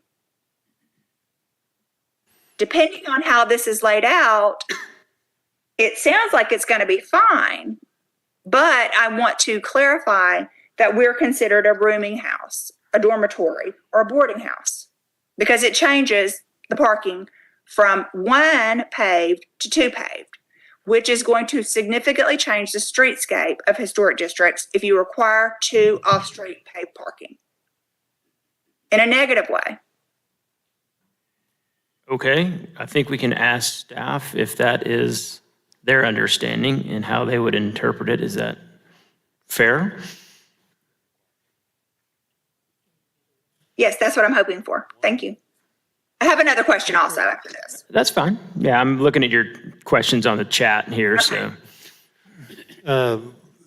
If you notice I just want to make sure she's got the one that is online. We require that a parking plan be presented. Well, I was trying to find that, and I just printed the most recent one off right before the meeting, and I could not, I did Well, the see that most before, recent but I don't one see it. on the website is not the same one that's in the agenda, just for clarification purposes. Okay. So the one that reads right now that we're looking at under Article 14, Section 36-306, Development Standards, Section B, Development Standards, there is a new item 5. The item 5 starts, parking plan must be provided with permit application. Off-street standards for STRs shall be provided in accordance with Little Rock, Arkansas Code, Chapter 36-54E1. If on-street parking is proposed as an alternative to meet the above requirements, parking must be available for guest use within 330 feet of the STR, and parking plan must address neighborhood impact. If the STR is proposed within a design overlay district, any alternate parking requirements as provided in Little Rock, Arkansas Revocable Code, Chapter 36, Zoning, Article 5, District Regulations shall be applicable.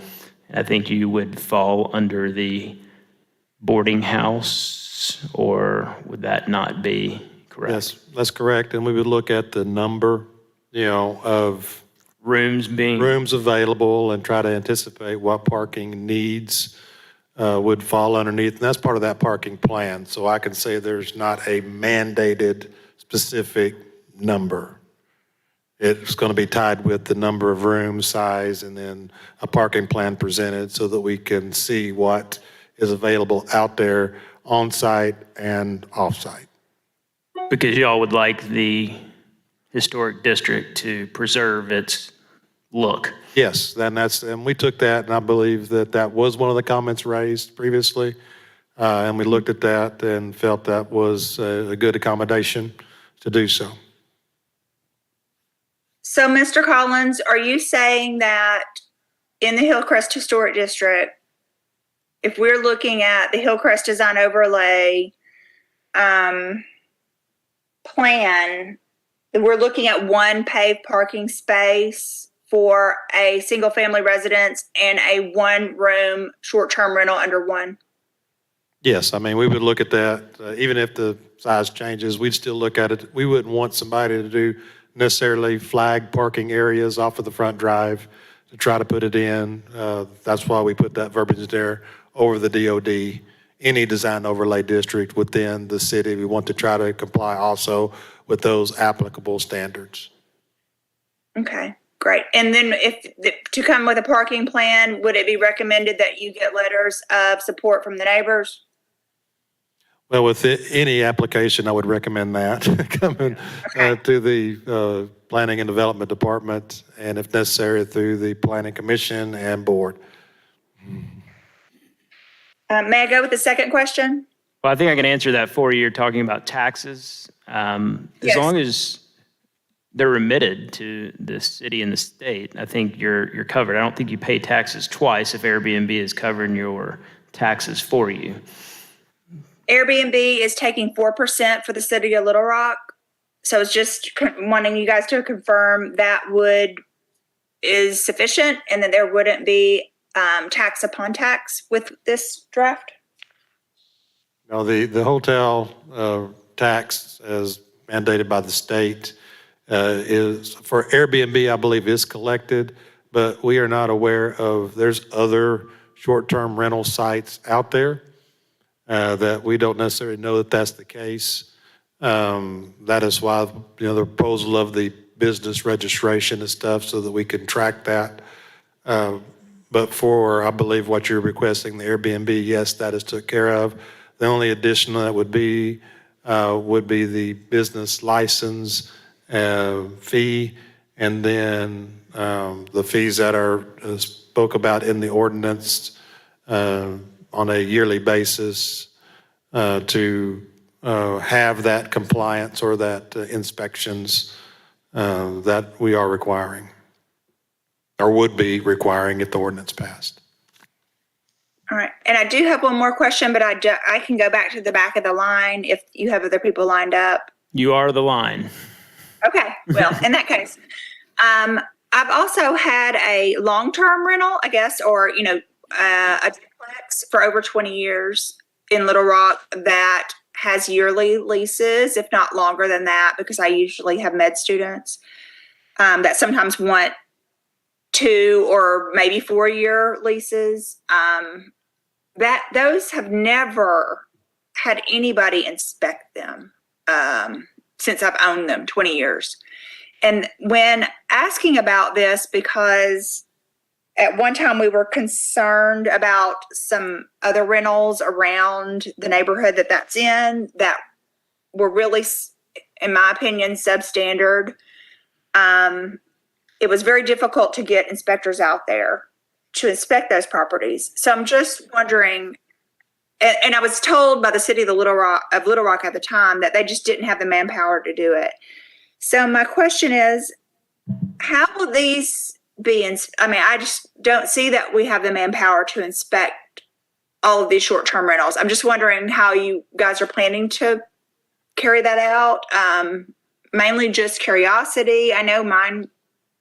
I feel like mine are going to always be up to standard, but how are you going to do that? Well, it's a very good question. Yes, it is. And that's why the fees that we propose to go on there, it does not totally offset the cost of what we would need for adding staff, but the things that we are proposing, and I just I know I'm going to be asked when it gets presented to the board is how are we going to monitor that? So one of the aspect is we would have to contract with a third-party company that would go out on the internet and scrub the internet for the short-term rentals and provide us addresses for those. And then we would go out and provide notifications if they aren't registered with the city and business with the city to come into compliance, and then process those. If they are in compliance and they're registered and a business license, part of that is we would have to add staff to perform that.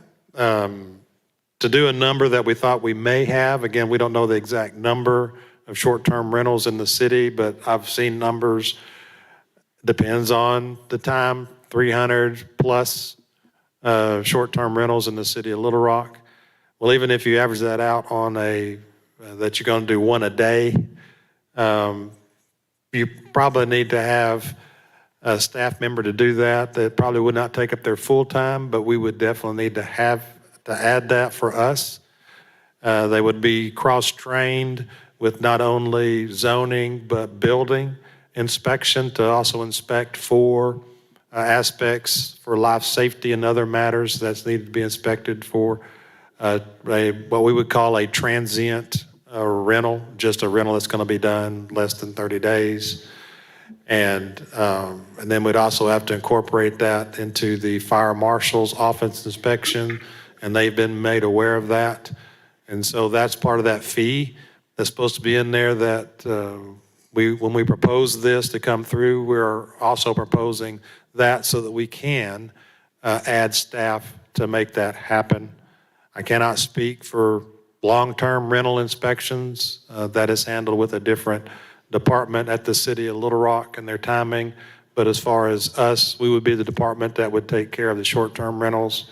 And that is the process and the offset or try to offset some of the costs that we would have to accommodate the inspection need. Would it be, I guess, allowable to write in the ordinance that the staff, the planning department would get one staff member if this ordinance passes? Typically, ordinance for zoning or zoning enforcement does not have any staffing requirements mandated with that. That is up to the executive administration at any given point in time in balancing and operation of budget. That is more a budgetary aspect, not necessarily a zoning aspect for enforcement. It can be because they'll ask when I present it to the board, once finalized at the Planning Commission, how's that to be accommodated? Because the board asked that when I made the original report nearly 2 years ago now, I guess, to the Planning Commission and to the board. That was a concern of the board members of, if we're going to do this, we're going to be able to inspect it. I have not seen that specific requirement in an zoning ordinance.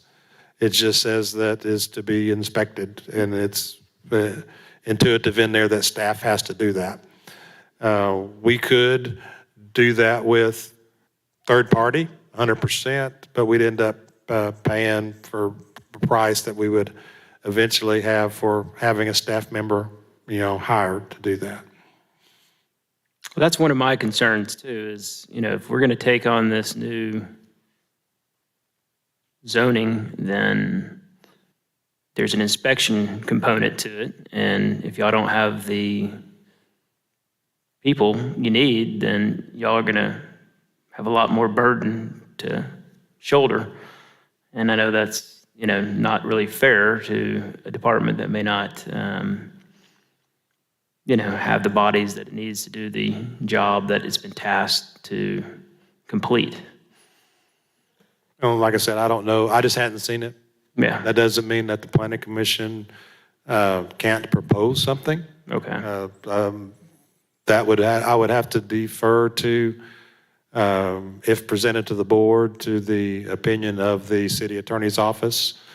Is that something that is prevalent and can be included in an ordinance? May we ask our staff attorney that question? You sure may. He certainly may. And I would have to agree with Mr. Collins. I don't know that it's legal. I don't think it's a best practice necessarily. It is certainly more of an administrative and budgetary consideration than a legal one, such as you would find in an ordinance or resolution. I don't know how the board would feel about it, quite frankly. Again, it's just, it may be unprecedented, quite frankly. I don't think it's necessarily the best way to approach this, although I think the concerns that are being raised here should certainly be raised before the board, should this resolution or should this ordinance come before the board. Yeah, I think that's my concern is we're in unprecedented territory, so why not set the precedent correctly that we need a person to help monitor this new and novel, opportunity that presents ourselves. So, I'm not opposed to setting a precedent. This could become a better practice than saying left up to arbitrary budgeting numbers that, say you have a requirement, but it doesn't get met as the person online spoke to with a long-term, I think that sends the wrong signal. If you are supposed to be inspecting something and you don't do it, then I think that is absolutely incorrect. If you're going to say it's required in the ordinance, then it needs to be done. And, I certainly would hate to shoulder the planning department with added, workload and not get the people that they need for the workload. So that brings up one of my three major concerns is let us, be your advocate for however we can get you the staff that you need to accomplish the goal of inspecting these homes. So great question. It is a good question. If I can chime in again, I think one of the dangers is if there is a requirement to have a position associated with this, and for some reason the ordinance is passed, and then the city does not have the money to fund it. Excuse me. The city is putting itself in the position of violating its own ordinance. Is there a way to delegate the monies from the inspection to offset the cost as opposed to, I would presume they go into the general fund at this moment? It doesn't specify, so go ahead, Jamie. It would, if it's not a specified account or location, it goes to a general fund. The Planning and Development Department is a general fund department, so all revenues received, be it building inspection, building permit, zoning applications, all goes to the general fund.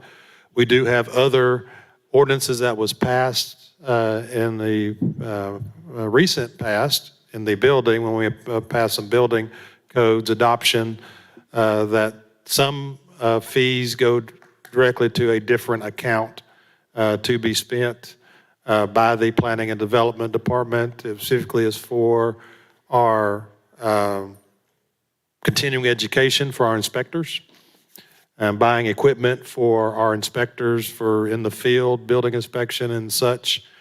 So that is it's a data processing fee that's assessed. And so there is an avenue, an opportunity to do that. Typically it needs to be for a specific use.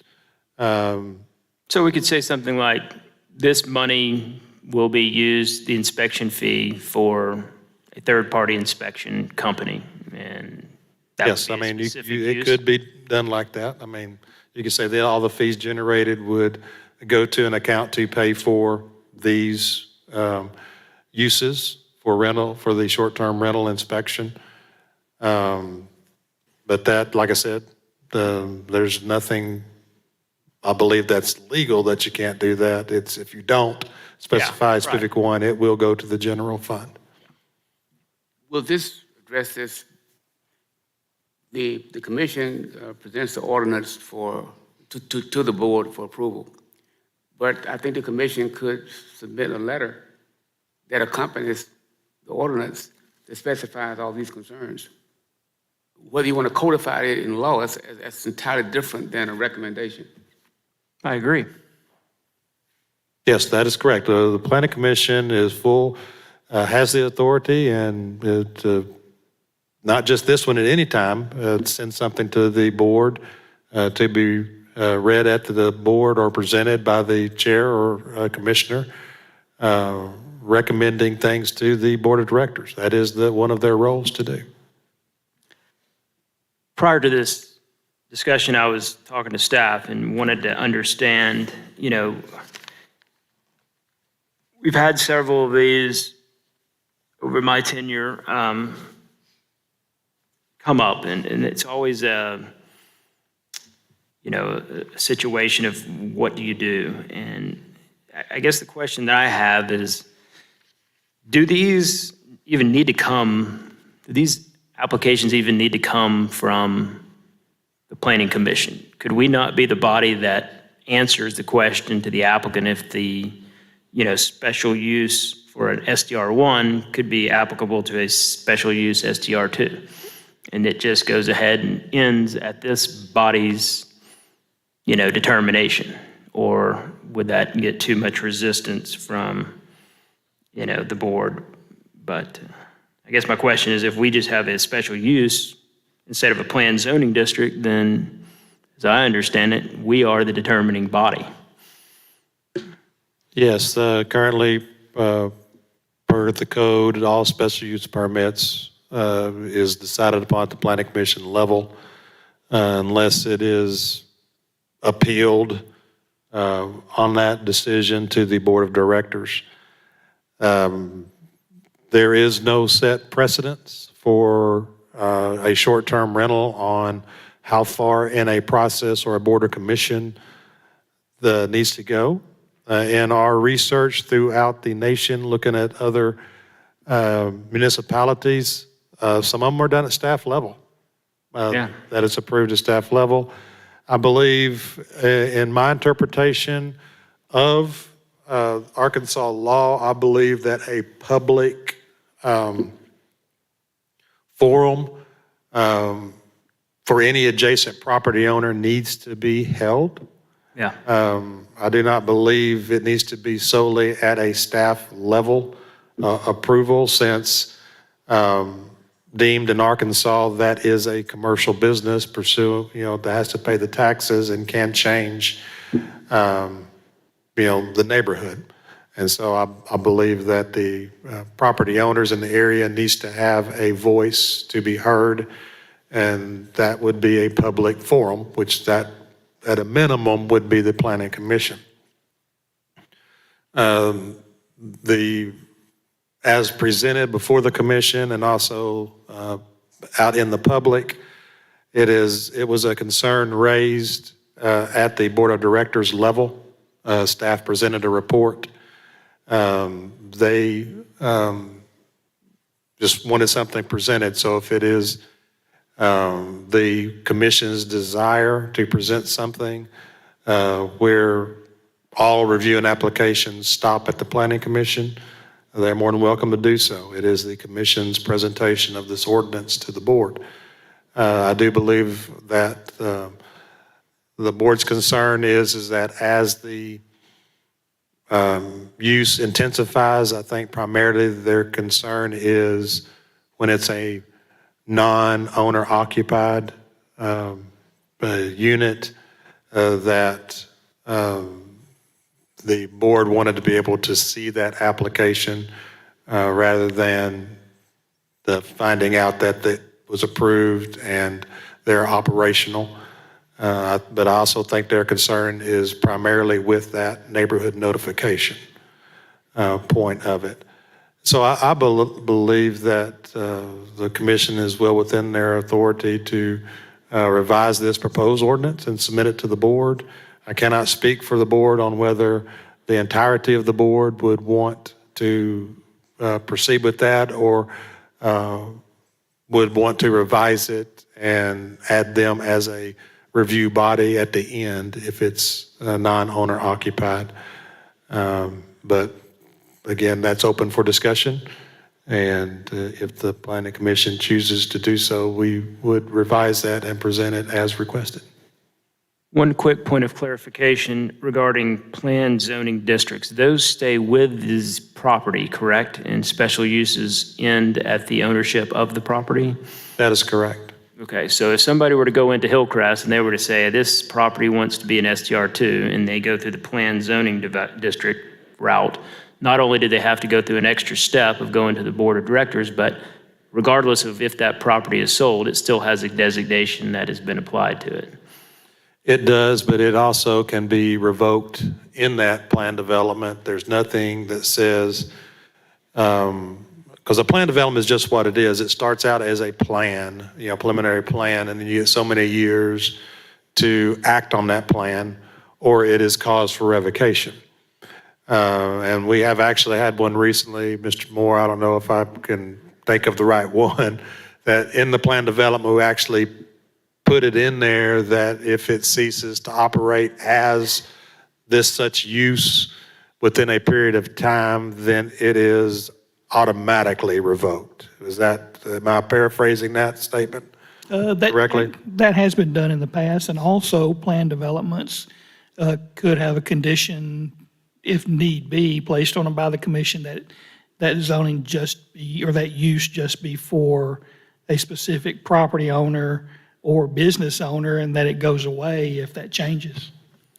I guess my concern would be that if I were a person who was investing in this potential business opportunity and I had to go the planned zoning district route, not only do I have to wait an additional potential 1 month, but possibly 2 to get my answer from the board of directors, I miss that opportunity in revenue, and the city misses the chance of collecting revenue on rentals during that waiting period until they get the opportunity to get their license. Is that a fair understanding? There's an extra level of... Yes, it would be an extra at a minimum. Typically, it's there within 30 days. It's hard to hit depends on the board schedule. Right. But it's hard to hit, a couple week time frame. So Mr. Moore's talking about it's 5 weeks essentially from the time that the planning commission approves something to forward to the board before it's heard. It can be longer than that. That is true. It depends on, again, timing of the board. There is no state law or ordinance or zoning code that says an item heard at the planning commission and acted upon has to be heard at the board within so many days. I think the only time frame that I've seen is an appeal filed when an appeal's made from a planning commission decision to the board to be heard or reheard. The board will hear it within 1 year's time of the appeal filing. So, I mean, but there's also a due process.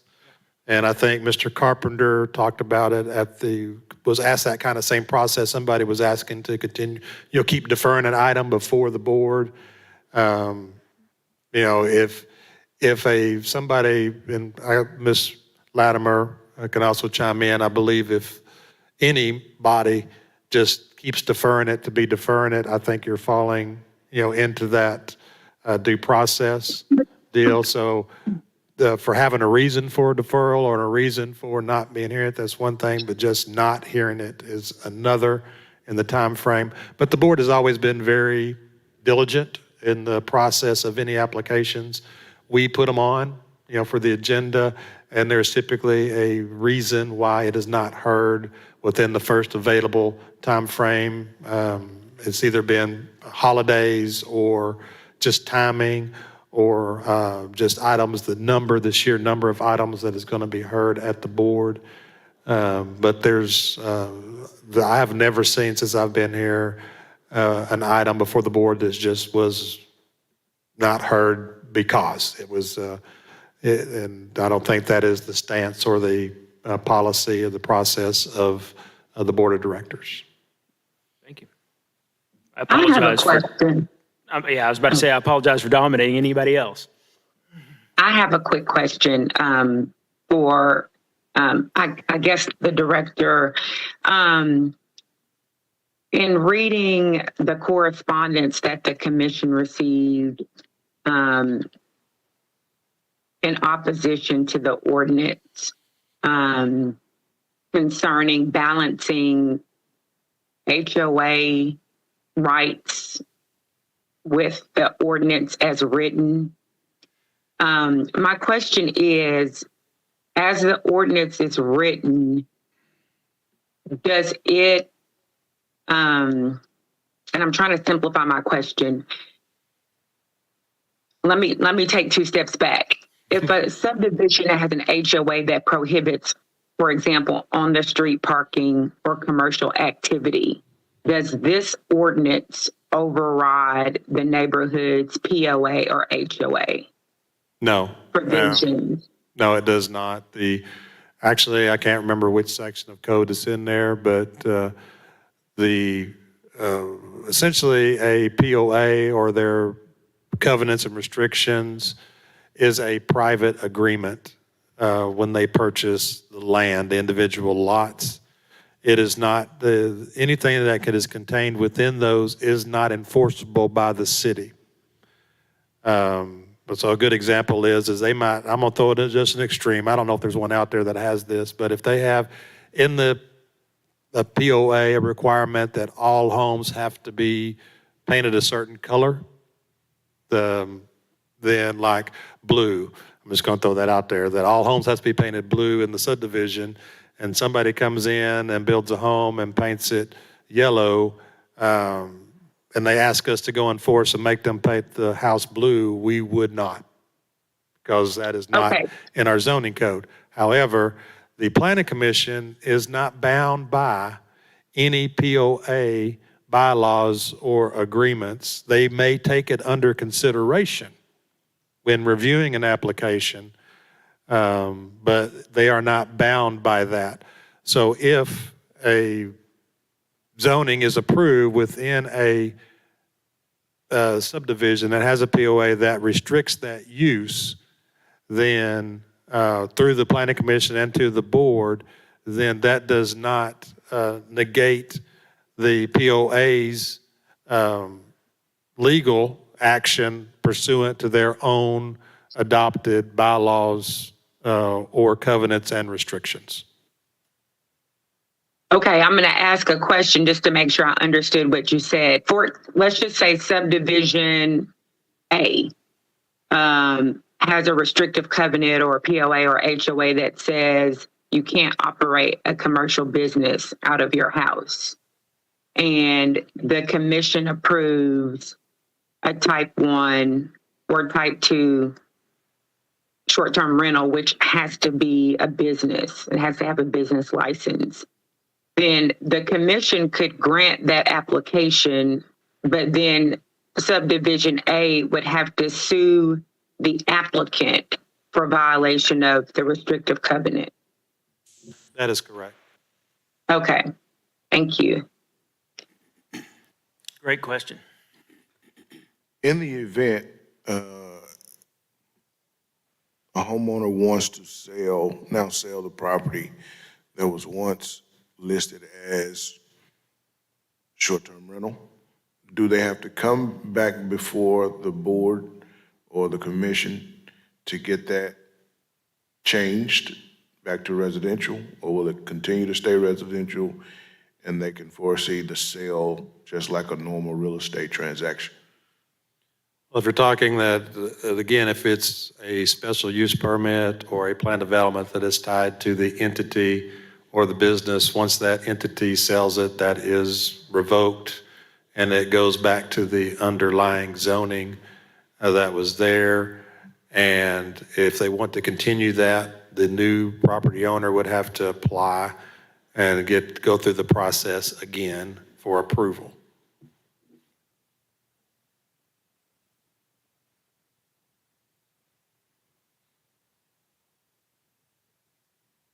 Do any other commissioners have any questions? I have one more, if not.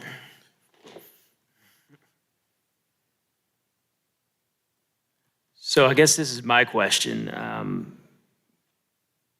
How do you prevent 10 of these on the same block? other than review and then determination by this body? There is no stipulation in the ordinance as presented that has that criteria for, it is specifically for review by this body. And then, it depends on the approval of the ordinance to the board of directors as needed. It would be up to those bodies along with staff making the recommendations on, to look at that number to see if it's viable for that. Would we be given information about the number of short-term rentals in the radius of the property, or would that be too hard to quantify for the body? It should not be. When the application comes through, if this ordinance is passed, we would have the ability to inventory the ones that we have listed already that are operating legally if they go through the process. And then we'll also have the ability to, get that information from a third party of the ones that we know that's out there, that's operating, but has not went through the process yet. So we will have a way that we can present the number, whether it's operating legally or not, within a radius to present to the commission and or the board as needed through the process.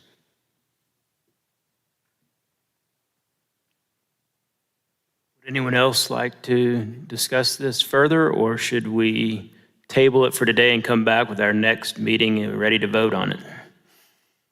I got a question, Robbie. Please go ahead. Yes, so I do agree with you, Robbie, on. I think we should make it easier for people to do business with the short-term rentals here in Little Rock, and making it where we can actually approve this at the planning commission level and not have it go to the board. That just seems like extra steps that we're putting in there that makes it kind of difficult for people to want to, bring short-term rentals to Arkansas. I mean, I've stayed even in Dallas, they got whole blocks that are dedicated to short-term rentals down there, and they look pretty nice. They're really redeveloping areas down in Dallas with short-term rentals. And so I'd like to be more aggressive in this and make it easy for people to want to do business with the city. And even the people who are currently here doing it without a license, where they could actually get approved pretty quick to continue to earn income with short-term rentals. To me, this is where the future is going, and I just would like to take out a lot of the red tape that seems the extra step of going to the board for short-term rentals doesn't seem real necessary to me. And I would agree. That's just my. I would agree 100%, Commissioner Haynes. And I guess my only concern would be some board of directors may feel that they want to see that. And I guess that would be our hurdle to convince them that they don't. So, I'm happy to be present at the discussion at the board level, and will be. But I'm with you. I mean, if we wind up making every short-term two go before the city board of directors, that just seems like another opportunity to burden us all with more, steps than I feel would be required. But again, I don't want to dominate this conversation, so I apologize if I am. I agree with the both of you commissioners. I think being out in front of this in our state, I think we'll be able to set the precedent and keep investors excited about investing in Little Rock, to be able to have that one-stop shop and not have to go to more steps to get approved. I just think if we can alleviate that would be great for our city, and it will make the more investors more excited to invest in our city. So that's my comment. I also want to go on record to say that we have come a long way with this ordinance. We started with a scratch pad and pencil. And so kudos to everyone who has spent tireless hours and going to meetings and setting up phone calls and hearing from the public to now finally get this in writing and hopefully get it passed. So with that. And I just want to say this is Commissioner Vickers, and just to piggyback off of what you just said, Commissioner, as well as Commissioner Haynes and Chairman Vogel, as I've been just listening to everybody and really want to keep an open mind and an open ear. At the end of the day, we want to do right by the city and what's good for the city. Also, tax bases for the city to get more taxes in, but also to bring investors and bring communities to make them better. And not to have all this red tape. As I was reading, actually, I put it up here online. A lot of these platforms that they go through have enough red tape itself, besides reviews, comments, and things like that, that they had to, adhere to if they want to stay in business or do business in any city, for that matter, in any municipality. So I agree with definitely the commissioners about making it less stringent and taking so many different steps. As I sit back and listen to everybody's viewpoint. So I'm definitely in full-fledged with the other commissioners on this process, this matter. Having. Can I offer Yes, please. Go ahead. Oh, I just wanted to offer another perspective. I certainly understand the 4 previous comments about alleviating red tape, and I agree with that 100%. I just want to offer 2 alternate perspectives. One of the purposes of the ordinance seems to be to align type 1 and type 2 short-term rental properties with other businesses, hence the requirement for a business license. And so my concern, albeit not a grave concern, would be carving out an exception for type 2 short-term rental properties when we don't do that for other planned development. I definitely understand the concern about prolonging the applicant's opportunity to engage in business, but that's not different than any other planned development that would have to go through this process. And so I'm always a fan of consistency. And if the goal is to treat these entities like businesses, I think we should do that. And I would be more in favor of permitting that process to look exactly like the other process for planned development districts. I appreciate the director's observations about time. There not being a set amount of time in which the board has to hear a particular application, but I have not heard, and I am new, so I would be open to hearing some alternate feedback. I have not heard that we are having problems getting applications or recommendations from this body before the board in a timely manner. I heard the director say up to a year, but has that been a problem in the past where we would have a genuine concern that these type 2 entities would not be able to have their applications heard within 30 days by this body and within another 30 to 60 days by the board? The year that I just stated was just for an appeal of the planning commission's action. It just says it in there for that appeal. If it's denied at the planning commission, a zoning action, it can be appealed to the board of directors and they shall hear it within a year. That does not happen. It hasn't happened, or even on an appeal of a denial. Like I said, staff puts it on the agenda. The next following agenda allows us to process all the paperwork, get the final action letters presented in the end, and recommendations, and send it to the board. So, like I said, typically that happens around that 1 month time frame, and it's only been postponed for certain scenarios, but never more than a couple weeks in general. this body and for what they do. We do an excellent job in processing applications to the next body. And as I stated, the board does an excellent job of hearing them. I have not had one that's got postponed out other than it was at the applicant's request, typically.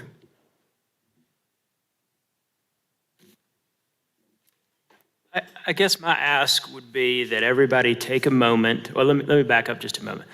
I guess my ask would be, can we post the most current version on the planning department's website?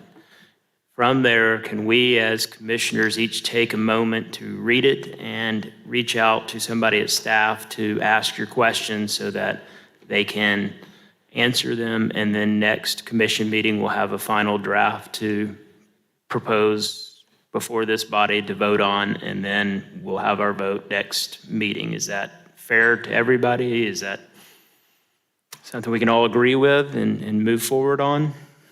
I would agree with that. Yes. Excellent. And that's great. And so with that said, there is going to be a little change in the next meeting we have.